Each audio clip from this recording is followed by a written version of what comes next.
Good morning. Hi, it's Saskia here. Oh, do you ever, parents, get those days where you find yourself raising your voice all too much in a day?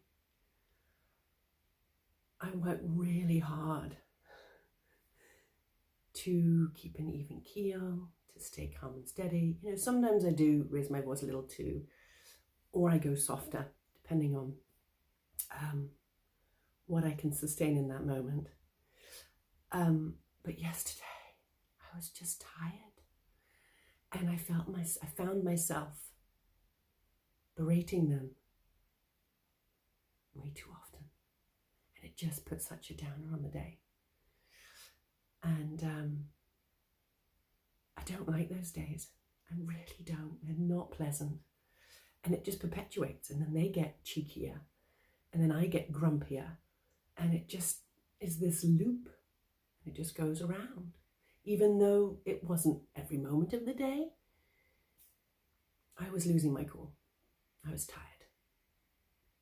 A couple of nights, I think 3 nights before, I'd woken up with physical discomfort in my body, so much so that it had woken me from my sleep a couple of times and I had to shift positions.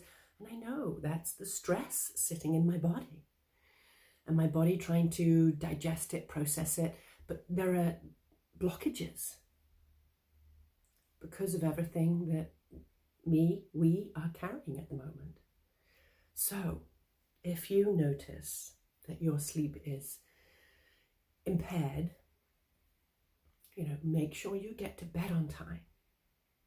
I'm going to bed at between 8 and 9. Okay, last night it was a little later, but that's because I went and soaked in a bath. Epsom salts and baking soda. I like it nice and hot. Not too hot, but a good temperature. And I listened to a spiritual teacher that I have discovered that I love. And I listened to her. And then I watched some of my laughter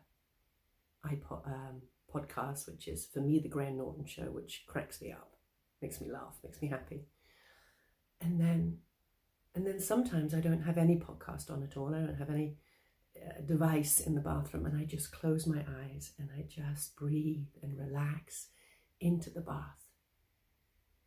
If you don't have a bath, do a foot bath, Epsom salts foot bath. Get creative. What is it that nurtures you? We are holding so much, parents, now. So what is it that is nurturing you, sustaining you through this difficult time? Now, I have something that was the best investment ever, is a hot oil warmer, or an oil warmer. Massage therapists use it. And mine is about 10 years old. I love it. And I plug it in the winter. I put it away in the summer when I don't need it. But I plugged that in when I was in the bath. I have a little glass jar that I keep my oil in. And so when I came out the bath, I oiled my body from head to toe. And you can probably see my skull. I just oiled my scalp too and massaged it, gave it a good rubbing into the hair. I have a turban, one of those little towel turbans. Some of you have heard me say this before. A towel turban on my head.